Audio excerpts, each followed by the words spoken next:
placer cette intervention introductive, en quelque sorte, sous le registre de la crise catholique, exige en effet quelques explications. Je crois pouvoir dire que l'idée est venue de Benoît et qu'elle n'est pas forcément évidente. Donc je voudrais en dire deux mots. D'un côté, de fait, l'itinéraire de Jean-Marie Lustiger est un itinéraire marqué par une succession de temps de crises au pluriel, des crises qui se jouent sur le registre intime ou au croisement d'un registre intime et de l'histoire. La conversion d'un jeune juif en 1940 à Orléans, suivie quelques mois plus tard de la mort en déportation de sa mère. Crise intime aussi dans la relation avec son père au moment où sa vocation s'affirme. Je rappelle que son père lui a interdit dans un premier temps de s'inscrire au séminaire Saint-Sulpice. Et cette tension autour du judaïsme et de son origine juive et du fait d'être resté juif tout en devenant chrétien ne cesse de se répéter tout au long de son itinéraire, avec les autorités juives d'une part, avec une partie des catholiques aussi, avant d'être assumé par lui à partir de 1979 et de plus en plus de manière publique, comme le cœur même de son engagement, être devenu chrétien tout en restant juif ou être le premier cardinal juif. Et ceci jusqu'à sa mort. Et quand j'ai relu, pour préparer cette intervention, j'ai relu un peu la presse au moment de la mort du cardinal Lustiger. Et il y a deux choses qui dominent. Il y a le rapport à la crise et le discours sur le pessimisme du cardinal. Et il y a évidemment, de manière centrale, le rapport au judaïsme. Mais cet itinéraire est marqué par la crise aussi parce que c'est la période... Jean-Marie Lustiger a été ordonné prêtre en mai 1954, c'est quelques mois après l'interruption de ce qu'on appelle à partir de ce moment-là l'expérience des prêtres ouvriers. Il a été aumônier du Centre Richelieu de 1959 à 1969, c'est-à-dire pendant la décennie des années 60, où la question de la jeunesse et des jeunes se pose d'une manière particulièrement aiguë dans la société française et à l'intérieur du catholicisme, même s'il n'est pas à la tête de la GEC, dont la crise éclate en 1965. Il devient évêque d'Orléans en 1979 en succédant à Monseigneur Riobé, un des évêques qui sont pris de manière centrale, forte et terrible dans les débats qui suivent le Concile Vatican II. Et la dernière partie de la vie de Jean-Marie Lustiger est émaillée de moments de vive tension où s'affirme un regard qui paraît profondément pessimiste sur le devenir de la société française. Pensez au débat sur l'école au moment de la réforme Savary, avec cette position très particulière qui est la sienne. Pensez à la série de ses interventions sur les questions de morale familiale et de morale individuelle autour de la contraception, de l'avortement, de la procréation médicale assistée. Pensez à d'autres interventions, peut-être moins essentielles, sur l'affaire Scorsese au moment de la dernière tentation du Christ, et de manière très intéressante pour qui s'intéresse à l'histoire politique, sa position au moment de la célébration du bicentenaire de la Révolution française en 1989, autour de la question des martyrs de la Révolution, des martyrs chrétiens de la Révolution, autour de la panthéonisation de l'abbé Grégoire, et à travers cela du regard porté sur l'héritage des Lumières et dans certains propos de Jean-Marie Lustiger, sur le lien affirmé entre cet héritage des Lumières et la partie la plus tragique du XXe siècle, c'est-à-dire l'histoire des totalitarismes. Chose qui choque très profondément l'historien que je suis d'un certain point de vue, mais dont le même historien doit constater que c'est une position qui est très présente dans l'histoire, dans la philosophie politique, y compris parmi les premiers adversaires des totalitarismes, je pense à quelqu'un comme Voegelin à la fin des années 1930. Ces relations, par ailleurs, souvent difficiles avec ses confrères de l'épiscopat. Bien sûr, il ne s'agit pas ici de reprendre en détail tous ces événements, puisque nous allons en parler pendant 3 jours. Il ne s'agit pas non plus de revenir en détail sur la crise catholique, on n'est pas là pour ça. De celle-ci, de cette expression, je dirais simplement quelques mots pour bien situer mon propos. J'ai utilisé effectivement cette expression voici 15 ans, dans un livre qui portait sur les années 65-78, et dont le titre originel aurait dû être « Les belles années de crise du catholicisme français ». De celle-ci, donc, je dirais juste quelques mots. J'utilisais l'expression crise catholique de la société française pour sortir de l'idée d'une crise du catholicisme qui me semblait moins intéressante, qui me semblait réductrice et qui me semblait conduire à tourner en rond Crise catholique de la société française, c'est autre chose que crise du catholicisme. C'était une façon de montrer comment le catholicisme était à la fois un acteur et un observatoire d'une crise plus large, je ne vais pas dire plus profonde, je vais dire plus large, d'une transformation difficile à penser sur le moment, des manières de vivre, des manières de croire, des manières de penser, des systèmes de valeurs, du rapport aux politiques, des systèmes d'institutions et des rapports à l'institution au sein de la société française et plus généralement au sein des sociétés occidentales, européennes et américaines, au moment où on sortait de la société industrielle, de l'âge industriel. Et donc, comment cette chose-là se croisait, comment ce moment 68, ces années post-68, se croisaient, en l'occurrence, avec la mise en œuvre du Concile Vatican II.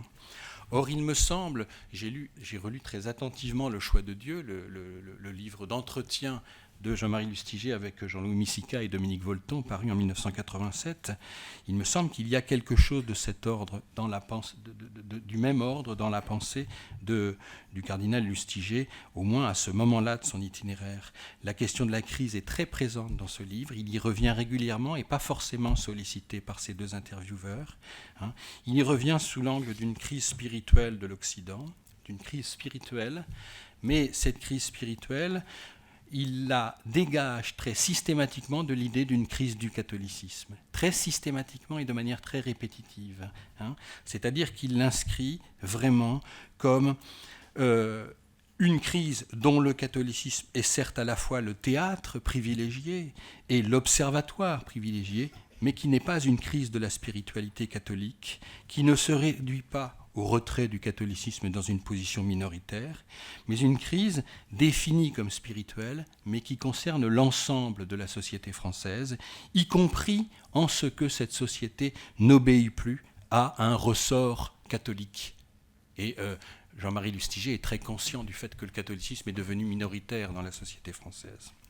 On retrouve ça dans la discussion sur l'héritage des Lumières, dans le débat, par exemple, avec François Furet sur la Révolution française, au cours duquel il parle d'une crise commune de l'Église et de la société, une crise commune de l'Église et de la société. Il utilise même à un moment, non pas à propos de la Révolution française, mais à propos de la gestion de son héritage, il utilise la notion de crise française, qui est une notion elle-même intéressante, c'est-à-dire remplacer le génitif « crise de » par un épithète, par une épithète. Crise du catholicisme remplacée par crise catholique. Crise en France, par crise française. Cette manière de passer d'un registre, cette manière de passer d'une qualification à l'autre, d'une formule à l'autre, me semble un changement de registre. C'est ce que j'essaye d'analyser devant vous pendant les 25 minutes qui me restent. Vous m'interromprez, hein. Je respecterai le temps. Non pas en retraçant l'ensemble de l'itinéraire de Jean-Marie Lustiger, parce qu'on va le faire pendant 3 jours, hein, mais autour de 2 entrées, et sans prétention donc du tout à l'exhaustivité, mais pour essayer de comprendre une relation entre la place qu'occupe cette notion de crise ainsi conçue à l'intérieur de la pensée et de l'itinéraire de Jean-Marie Lustiger. La première partie s'intéressera à l'univers intellectuel de Jean-Marie Lustiger à travers quelques-uns des auteurs qu'il a lus, des intellectuels, théologiens et philosophes qui comptent à ses yeux. La deuxième partie reviendra sur son action au cours des années 1969-1981, c'est-à-dire avant le moment où il devient archevêque de Paris, puis cardinal. Rien d'exhaustif donc, plutôt une ouverture, et vous m'excuserez cette introduction un peu longue, mais je pense qu'elle était nécessaire, plutôt une simple ouverture aux discussions qui suivront pendant les jours à venir, aujourd'hui et pendant les jours à venir. Alors, première série de remarques, on pourrait dire Jean-Marie Lustiger comme intellectuel. Pour quelqu'un qui travaille en historien sur cette histoire-là, la chose remarquable, la première chose qui frappe quand on aborde le personnage de Jean-Marie Lustiger, c'est son rapport au travail intellectuel. Son rapport central au travail intellectuel. Jean-Marie Lustiger n'est pas à proprement parler un intellectuel. Je cite là Étienne Fouilloux, dans sa notice du dictionnaire des évêques de France, dirigé par Marie-Dominique Dauzet et Frédéric Lemoigne. Pas à proprement parler un intellectuel. Oui, Étienne Fouilloux a bien évidemment raison. Jean-Marie Lustiger est un homme d'action, c'est un homme de pouvoir, c'est un homme de prédication, c'est un homme de prière, plein de choses. Ça n'est pas à proprement parler un intellectuel au sens, j'ai envie de dire, kantien du terme, ça n'est pas un intellectuel au sens Zola, Benda, Sartre. Mais il est licencié en philosophie et en théologie, il a été formé à la Sorbonne et au séminaire des Carmes. C'est un homme qui sait penser, qui aime la pensée, et dont la pensée est structurée par une véritable culture théologique et philosophique. C'est par ailleurs un homme qui a un grand respect pour le travail intellectuel. Il y a toujours dans le choix de Dieu, il y a des pages très intéressantes sur le travail intellectuel, avec un grand respect. Et donc il est intéressant de se pencher sur les auteurs qui l'ont marqué et qu'il cite le plus souvent dans son œuvre, dans ses entretiens, dans ce qui est son œuvre. Pourquoi ? Parce qu'au premier rang, on a une trilogie que moi je trouve remarquable. Je pense que les 3 auteurs cités le plus souvent sont Jean Daniélou, Henri de Lubac et Louis Bouilhet. Jean Daniélou, Henri de Lubac et Louis Bouilhet vient ensuite, mais plus tard me semble-t-il, Hans von Balthasar. Citer Jean Daniélou, Henri de Lubac, Louis Bouilhet, c'est renvoyer à quoi ? C'est renvoyer au retour aux sources bibliques, patristiques et liturgiques du christianisme qui ont marqué les années de l'après-Seconde Guerre mondiale. Et ceci à des titres divers. C'est renvoyé à la collection Sources chrétiennes, fondée à Lyon, entre Paris et Lyon, immédiatement dans le courant de la Seconde Guerre mondiale, et dont Jean Daniélou, le père de Lubac, sont parmi les fondateurs. C'est renvoyé à travers le personnage du père Bouilhet, de l'abbé Bouilhet, qu'il a suivi, qu'il a eu comme professeur au cours de sa formation, au travail sur la Bible et sur la liturgie, outre le fait que Bouilhet est un converti, lui aussi, luthérien, lui, converti au catholicisme. Ces gens-là, Jean Daniélou, Henri de Lubac, Louis Bouilhet, ne sont pas des adversaires de la modernité philosophique, de la modernité. Ils ne sont pas des réactionnaires, bien au contraire.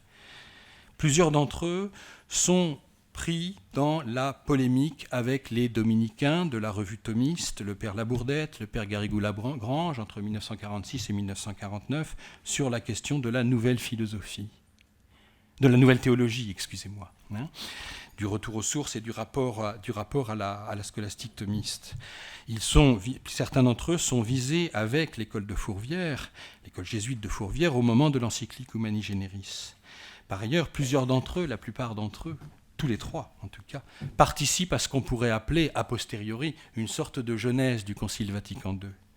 Ils sont alors dans le combat et dans la difficulté, mais on sait bien que pour partie, c'est leur pensée qui s'imposera dans le cadre de l'aggiornamento.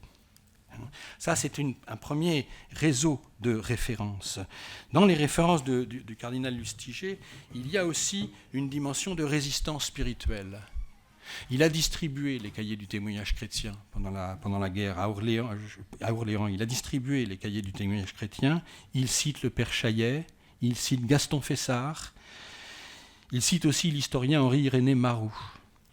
Il connaît bien l'Allemagne, il a en commun avec eux de bien connaître l'Allemagne, de bien connaître la culture allemande. Son père l'a envoyé en Allemagne alors qu'il avait 10 ans, en 1936, ce qui est une histoire un peu folle. Il connaît bien l'Allemagne. Il regrette de n'avoir pas suffisamment pu travailler sur Hegel. Je ne résiste pas au plaisir de vous lire un petit passage de ce livre que j'ai relu avec un très grand plaisir. C'est pour ça il faut simplifier les choses. Donc je suis venu avec un seul livre pour éviter d'avoir à tourner des pages dans 10 livres différents. De sa formation, il dit « J'ai fait partie de la malheureuse tranche des étudiants en philosophie, ceux d'avant Hippolyte, donc d'avant Hegel, qui n'ont été nourris que de la philosophie française classique. Elle était comprise et transmise de telle sorte que nous ne pouvions plus vraiment y mordre. Les étudiants qui nous ont suivis se sont lancés dans Hegel et Heidegger alors que nous n'avions fait qu'en entendre parler. Il y a à la fois une connaissance de l'Allemagne et un regret qu'elle n'ait pas davantage compté dans sa propre formation. » Cet ensemble, j'ai cité Fessard, j'ai cité Chaillet, cet ensemble renvoie à une troisième clé possible, à une troisième manière d'envisager les alliés substantiels de Jean-Marie Lustiger, pour citer René Char, qui est la relation forte qu'il entretient avec les jésuites, davantage qu'avec les dominicains, me semble-t-il, même s'il cite le père Dubarle parmi les gens qui ont compté dans sa vie. On pourrait citer Paul Henry parmi ses professeurs. Paul Henry, qu'il rappelle, ce jésuite, professeur à l'Institut catholique de Paris, où il a succédé à Yves de Moncheuil, spécialiste de Plotin. Donc on retrouve les sources, le rapport au néoplatonisme et au début du christianisme, éditeur en 1960 avec ado de Marius Victorinus dans la collection Sources chrétiennes, justement. Marius Victorinus est un grammairien néoplatonicien. Il faudrait citer Lubac, reprendre Lubac, Danielou, Chaillet, Fourvière et compagnie, j'ai envie de dire, mais aussi dans la seconde ou la troisième partie de sa vie, Albert Chapelle. Albert Chapelle, ce jésuite belge de 3 ans plus jeune que lui, puisqu'il est né en 1929, élève de Fessard, grand lecteur de Hegel, un des premiers vrais grands lecteurs de Hegel, lecteur et exégète de Hegel. Il a publié 4 volumes, sauf erreur de ma part, sur Hegel et la religion entre 1964 et 1971, grand lecteur de Heidegger aussi, fondateur en 1968 de l'Institut théologique de Louvain. Albert Chapelle qui devient le conseiller le plus proche l'un des conseillers les plus proches de Jean-Marie Lustiger, à partir du moment où il est curé à Sainte-Jeanne de Chantal et ensuite dans son épiscopat. Un conseiller proche au moment donc de la cure de Sainte-Jeanne de Chantal, puis avec l'ouverture de l'école cathédrale, du séminaire de Paris à la rentrée 1985, et avec cette manière d'envoyer très régulièrement ces séminaristes à l'Institut d'études théologiques de Bruxelles, davantage qu'à l'Institut catholique de Paris, où pourtant il a été formé. Et il y a là quelque chose de très problématique, j'y reviendrai peut-être en conclusion. Que dire de ce réseau d'alliés substantiels ? J'en dirais peut-être 3 choses. Ces alliés intellectuels, il faudrait citer Raymond Aron, qu'il a rencontré et dont il parle aussi, même si la rencontre a été courte, me semble-t-il, mais dont il parle comme quelqu'un qui l'a marqué. Ces alliés substantiels, on pourrait en dire 3 choses, me semble-t-il. D'une part, ils ont en commun leur très grande inquiétude face au devenir du catholicisme après le Concile Vatican II, dont ils ont été pourtant des partisans et des acteurs. Henri de Lubac, l'Église dans la crise actuelle, 1969.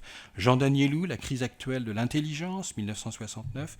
Louis Bouillet, la décomposition du catholicisme. Et j'en saute. Excusez-moi, Henri de Lubac, l'Église dans la crise actuelle, et ensuite la postérité intellectuelle de Joachim Flore, qui est un livre terrible. Henri-Irénée Marot et la collection Les 4 fleuves. Fondée en 1973, lancée en 1973. Une inquiétude qui n'est pas fondée donc sur l'ignorance de la pensée moderne, qui n'est pas fondée sur le refus de la pensée moderne, mais au contraire sur un véritable travail à l'intérieur de cette pensée moderne. Ils ne sont pas des antimodernes.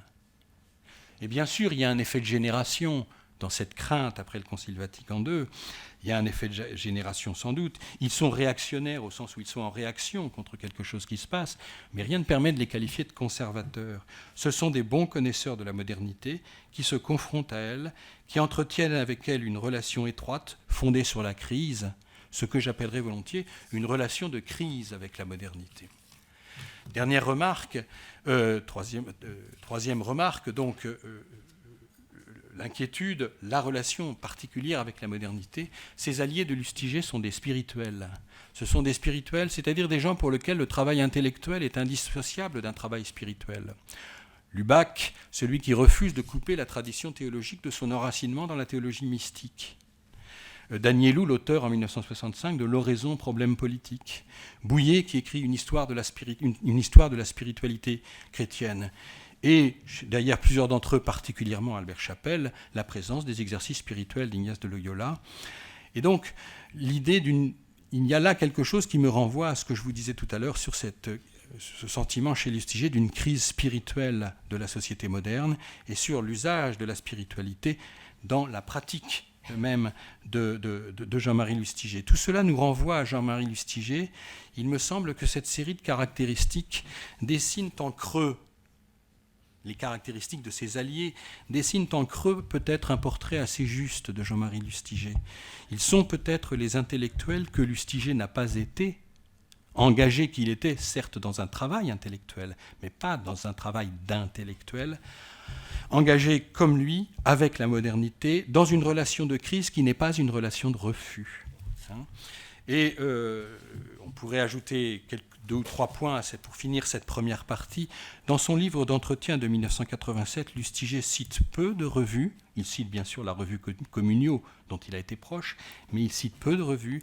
Il me semble très symptomatique qu'il cite d'une part la revue Dieu vivant, comme une revue qui a compté pour lui, fondée en 1945 par Marcel Mauret, animée par Mauret, Jean Danielou, Louis Massignon, revue de théologie marquée par sa forte dimension eschatologique. Il cite aussi à 2 reprises les cahiers jeunesse de l'Église, qui ne sont pas apparemment dans son camp, les cahiers de Maurice Montuclar, jeunesse de l'Église, qui sont du côté du catholicisme progressiste des années 40, mais où la dimension eschatologique est bien présente dans une version que je dirais progressiste. En sorte que l'on pourrait voir dans l'engagement de Jean-Marie Lustiger, à travers ses alliés, à travers son univers de référence, une sorte d'engagement alternatif à l'engagement intellectuel à la façon de Zola, de Benda ou de Sartre. Un engagement alternatif fondé sur l'idée que chaque engagement du catholique dans le présent se fait en présence d'une histoire intégralement récapitulée et orientée vers sa fin. Une sorte d'engagement qui serait fait, une sorte d'engagement dans le temps présent qui se ferait non pas comme le définissent les intellectuels qui comptent tant dans la société française au nom d'un réquisit de la morale, mais qui se ferait au nom d'un réquisit de l'histoire, et qui est quelque chose d'extrêmement présent chez quelqu'un comme Gaston Fessard, qui lui est un véritable intellectuel. Vous voyez les travaux de Frédéric Louzou ou d'Anna Pétrac, et que je résumerai, pour le dire très très vite, autour de cette... pour trouver un équivalent du J'accuse de Zola, autour de ce fragment de Pascal. Pascal, évidemment, il a lu Pascal. Jésus sera en agonie jusqu'à la fin du monde. Il ne faut pas dormir pendant ce temps-là. La phrase est bien connue. Il me semble qu'il y a là quelque chose qui pourrait caractériser le type d'engagement pas tout à fait intellectuel, mais où la question intellectuelle est très présente à travers la question de le rapport à l'histoire. Il me semble que c'est quelque chose qui pourrait permettre de caractériser une partie de l'œuvre de Jean-Marie Lustiger. Pensez au groupe Agir par la foi à l'époque de la cure de Sainte-Jeanne de Chantal, pensez à l'école cathédrale, pensez à la place de la formation à la fois spirituelle et intellectuelle dans le séminaire qu'il crée quand il devient archevêque de Paris. Voilà. Ça, c'est une première série de remarques, et il me reste donc un peu plus de 5 minutes pour faire la deuxième série de mes remarques. Mais on va se débrouiller. La deuxième série de remarques, je voudrais la faire à partir donc de la séquence 1969-1981, c'est-à-dire de ces années de bascule que je trouve extrêmement intéressantes et qui sont la cure de Sainte-Jeanne de Chantal et ensuite le fait de devenir évêque d'Orléans. Ce sont effectivement les années de la crise catholique, au sens où je l'entends, c'est-à-dire quand le débat sur la mise en œuvre du Concile Vatican II croise les retombées de mai 68. Avril 1969, Constitution Missale Romanum, véritable début de la crise autour de la liturgie, après la Constitution Missale Romanum. Et lui-même devient curé à Sainte-Jeanne de Chantal en septembre 69, quelques mois après. Il y a là un temps de transition, un véritable changement dans la carrière de Jean-Marie Lustiger. Jean-Marie Lustiger aurait pu rester un aumônier d'étudiants pendant toute sa vie. Il aurait pu rester un aumônier d'étudiants hors de la vie paroissiale. Il le dit. À vrai dire, je n'avais pratiquement pas fréquenté la vie paroissiale traditionnelle, écrit-il sur sa période avant 69. Je n'étais guère un bon observateur de ce qui se passait dans l'Église à propos des années 60. J'étais absorbé par ma mission dans ce canton privilégié, la Sorbonne, mais limité de la vie française et de la vie intellectuelle, et ne fréquentais guère d'autres milieux ecclésiastiques. Il y a une véritable transition, un véritable changement dans la carrière de Jean-Marie Lustiger, sur l'insistance, semble-t-il, de Monseigneur Pézeril, et à travers sa nomination dans une paroisse bourgeoise de l'Ouest parisien. Je me suis senti déraciné de ma rive gauche, écrit-il. Il me semblait que j'étais en terre étrangère, en terre d'exil. J'ai eu l'impression de faire un bond en arrière d'au moins une génération. Et il raconte, et on l'imagine, il raconte ses virées nostalgiques en Solex, dans le quartier latin, en passant le plus vite possible pour pas qu'on le repère, tellement le quartier latin lui manque. Or, c'est à travers cette dizaine d'années que le personnage prend une autre ampleur et va devenir ce qu'il est, ce qu'il sera au moment de sa mort. Avant d'entrer un peu dans le détail, ou plutôt faute d'entrer dans le détail, 2 ou 3 remarques. On s'interroge sur la place du Concile Vatican II dans l'itinéraire de Jean-Marie Lustiger. Et je m'interroge sur la place du Concile Vatican II. Dominique Volton et Jean-Loup Missica doivent s'y reprendre à 4 reprises dans le bouquin pour qu'ils se décident à répondre à la question. Lustiger botte en touche à chaque fois qu'on l'interroge sur... À 3 reprises, il botte en touche. Et quand il en parle, c'est presque sur le mode de l'évidence, comme si les combats qui ont marqué le concile n'avaient pas d'importance à ses yeux, comme si l'aggiornamento était reçu comme une évidence par lui, comme s'il ignorait les combats qui y ont conduit et les combats qui ont marqué le concile lui-même. Comment comprendre ? On peut bien sûr interpréter ça par le fait qu'il intervient en 1987, c'est-à-dire dans un moment où la question de savoir si Vatican II est en rupture avec ce qui a précédé, ou si Vatican II se situe dans le prolongement et dans la continuité de ce qui a précédé, est un vrai combat politique à l'intérieur de l'Église. Bien sûr, mais ce genre d'explication est tautologique et n'explique rien. C'est-à-dire, il parle de la continuité, parce qu'à ce moment-là, il est dans un combat où il faut qu'il parle de la continuité, l'historien dit oui, c'est vrai. Ce n'est pas secondaire, il faut le dire, mais c'est tautologique, ça ne nous explique rien. À mon sens, il faudrait peut-être renvoyer cela à la conversion de Jean-Marie Lustiger. Le catholicisme dans lequel Lustiger est rentré dans les années 40 et dans les années 45-50, le catholicisme dans lequel Lustiger est entré, entre la guerre et le lendemain de la guerre, c'était le catholicisme de Danielou, de Lubac, de Bouillet, c'est-à-dire le catholicisme de ceux dont la pensée s'imposera au moment du concile. Ils sont à ce moment-là dans la difficulté, mais leur pensée s'imposera au moment du concile. Autrement dit, me semble-t-il, Jean-Marie Lustiger est rentré dans le catholicisme via l'aggiornamento, avant l'aggiornamento. Et le mode d'apostolat dont il a été responsable dans les années 50-60, auprès d'une élite de jeunes intellectuels, l'a confirmé dans ce type de catholicisme. Et c'est dans ce cadre-là, me semble-t-il, c'est muni de ce bagage très particulier, me semble-t-il, qu'il bascule au début des années 70, à la fin des années 60, dans la vie paroissiale, puis dans le gouvernement d'un diocèse. Au passage, si ma lecture est juste, on comprend la proximité qu'il aura avec la génération des plus jeunes, celle qui vient, elle, vraiment après l'aggiornamento, celle pour laquelle l'aggiornamento est un donné, celle qui va fonder la revue Communio. Sous réserve toutefois d'admettre qu'il ne s'agit que d'une partie de cette génération. L'hostilité de Jean-Marie Lustiger à l'égard de mai 68 est très entière.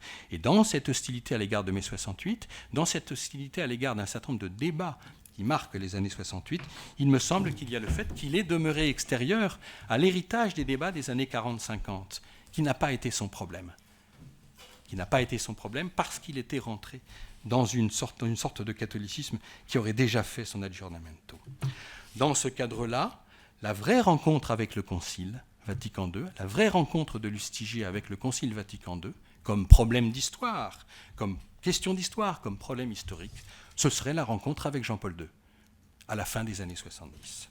C'est dans ce cadre, me semble-t-il, qu'on peut comprendre comment Jean-Marie Lustiger devient curé de paroisse, puis évêque d'Orléans, puis même archevêque de Paris, c'est-à-dire comment il met en œuvre le Concile Vatican II. Je n'entre pas dans le détail, faute de temps.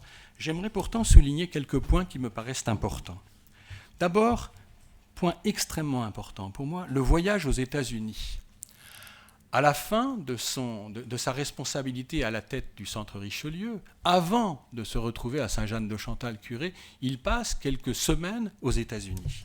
Dans sa biographie, Henri Tinck rappelle ça. Avant de rejoindre sa nouvelle paroisse, Jean-Marie Lustiger a fait donc un séjour aux États-Unis dont il est revenu avec un programme paroissial, Tinck dit 150 pages. C'est un pas de côté tout à fait étonnant. Voilà un homme qui ne connaît pas la paroisse et qui, avant de se retrouver dans un travail paroissial, au lieu d'aller voir ses collègues, fait un détour, fait un pas de côté, va faire un tour aux États-Unis. C'est un détour qui a des précédents, pas seulement Tocqueville, mais moi je pense, Jean-François Sirinelli me confirmera, aux commissions de modernisation de l'immédiate après-guerre et à la façon dont... au début de la planification française, on va faire un tour aux États-Unis. Je n'ai pas lu le programme en question, je le lirai très volontiers, mais ce que Lustiger en dit lui-même dans ses publications, et ce qu'en dit Henri Tinck par ailleurs, me permet de retenir deux choses. D'une part, la découverte du travail paroissial aux États-Unis, la découverte du travail paroissial à travers un catholicisme qui se sait minoritaire, Et ça me paraît essentiel pour comprendre la suite de l'itinéraire de Lustiger. Et c'est le problème auquel commence à être confronté le catholicisme français, alors même qu'il ne s'en rend pas compte. Parce qu'on n'est pas capable immédiatement de théoriser le fait qu'on est en train de devenir minoritaire, en quelque sorte. C'est aussi, et je suis heureux d'en dire deux mots, la découverte d'une sociologie chez Jean-Marie Lustiger, de la sociologie américaine, c'est-à-dire l'école de Chicago, d'une part, et d'autre part, une sociologie de l'interaction, une sociologie interactionniste. Lustiger, dans le livre de 87, cite La construction sociale de la réalité, le livre de Berger et Luckmann, qui est paru en 1966, lui-même fait son voyage en 69, donc il va vite, et qui ne sera traduit en français qu'en 2006. Ce rapport à la sociologie interactionniste est intéressant pour moi. Il est anecdotique d'un certain point de vue, mais il est indicatif de quelque chose. Il tranche avec le type de sociologie qui a été à l'œuvre en France dans le sillage de Gabriel Lebras et de Fernand Boulard lorsqu'on a commencé à se poser la question de la déchristianisation. L'œuvre de la sociologie de Gabriel Lebras et de Fernand Boulard et de leurs suiveurs est une sociologie de la pratique religieuse. Cette sociologie de la pratique religieuse débouche logiquement sur un enjeu de participation. Pour que cette pratique se renforce, il faut fabriquer de la participation. On est là au cœur du débat sur la réforme liturgique, qui est si centrale dans l'œuvre de Lustiger. Au cœur aussi de la République gaulienne. Je rappelle qu'en 1969, il y a un référendum sur la participation. On est au cœur d'un problème qui est très étroitement lié à la fois à la société française et à la question de la réception ou de la mise en œuvre du concile. La sociologie américaine n'est pas une sociologie de la pratique, c'est une sociologie de l'interaction qui a deux composantes. D'une part, c'est l'idée que le monde social se construit à la rencontre entre des logiques d'acteurs. La construction sociale de la réalité se fait dans une interaction entre les acteurs, donc, se construit autour d'un lieu commun, et comme un lieu commun entre des acteurs qui se croisent et dont les logiques se croisent. Et d'autre part, deuxième composante de cette sociologie de l'interaction, pour que cette interaction fonctionne, pour que ce lieu commun fonctionne, il faut que s'y fabrique un univers symbolique de référence commune. On n'est pas dans une pensée de la participation, on est dans une pensée du lieu commun, du lieu partagé. On est là dans deux logiques très différentes, mais on est aussi au moment où la réforme liturgique devient un enjeu majeur dans la mise en œuvre du Concile.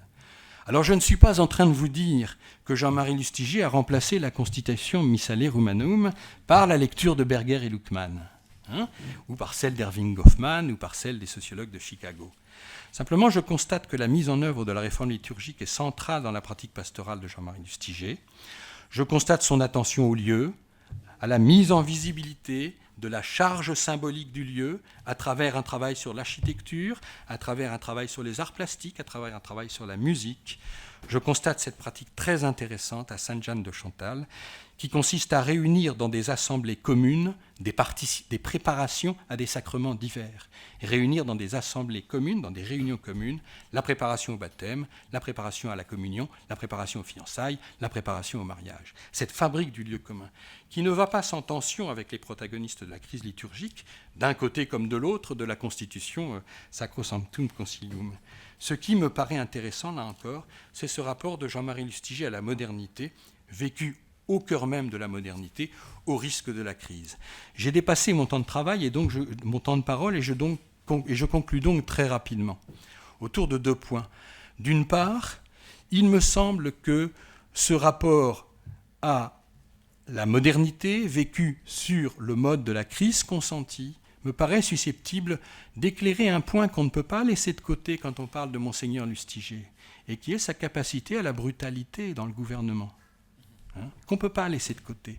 Cet homme qui entretient de si mauvaises relations avec ses prédécesseurs, qui se brouille avec Monseigneur Charles quand il lui succède, qui ne cite pas son prédécesseur, Monseigneur Riobé, dans son premier discours lorsqu'il devient évêque d'Orléans, qui réunit son clergé parisien pour expliquer que tout ce qui a été fait avant lui est mauvais, au temps de son prédécesseur. On peut là encore basculer du côté des explications que je crois tautologiques. Oui, le cardinal Lustiger fut un homme de pouvoir. Oui, le cardinal Lustiger fut un homme hypersensible, inquiet, et donc aux réactions quelquefois imprévisibles et brutales. Mais il me semble que cette manière de gouverner s'éclaire si on la met en relation avec la façon très particulière à travers laquelle Monseigneur Lustiger est entré dans le catholicisme. dans un itinéraire véritablement personnel, dont je parlais tout à l'heure, et qui ne l'a pas confronté à un certain nombre de débats qui traversaient l'Église de France, mais qui l'a confronté bien davantage à l'efficacité de la manière dont lui-même était rentré dans ce catholicisme. D'autre part, on ne peut pas non plus parler de Monseigneur Lustiger sans s'intéresser à la question du retour à l'ordre, c'est-à-dire de ce moment de la fin des années 70 où il y a, dans l'histoire de l'Église catholique post-conciliaire, un mouvement de remise en ordre, de retour à l'ordre, qui pour moi ne fait absolument aucun doute. Monseigneur Lustiger participe d'un combat, celui de Jean-Paul II, celui du cardinal Ratzinger, qui consiste entre autres à remettre un peu d'ordre dans la maison. Ça, j'ai pas de doute là-dessus. Ce combat conduit à la victoire d'une lecture du Concile sur une autre, et au fait que cette lecture du Concile qui l'emporte s'impose a posteriori comme la bonne lecture. Oui, sans doute, mais là aussi, si nous nous limitons à ce type d'analyse, que je crois tout à fait fondée, par lequel il faut passer, nous sommes dans une logique tautologique, de nouveau. C'est-à-dire, voilà, il y a eu un combat sur la réception du Concile, sur la mise en œuvre du Concile, et il y a un camp qui l'a emporté sur l'autre, et ce camp l'emportant sur l'autre a consacré sa thèse comme la thèse, la vraie thèse et la vérité sur le Concile. Et on tourne en rond si on s'en tient à ça. Il faut le dire, mais peut-être la manière dont j'ai essayé d'aborder l'itinéraire de Jean-Marie Lustiger permet-elle d'éclairer un peu différemment cette histoire, en essayant de montrer comment ce qu'il y a d'intéressant chez quelqu'un comme Lustiger, c'est justement ce rapport à la modernité, qui donne à son combat une forme d'actualité dans les années 70-80, une forme de pertinence au regard de l'actualité, et qui peut-être explique en partie que son propre combat a été finalement un combat victorieux, qui éclaire, me semble-t-il en tout cas, un peu différemment cette histoire, tout en restant respectueux de sa logique d'acteur, j'ai envie de dire. Je vous remercie de votre attention et je vous présente mes excuses, j'étais un peu long.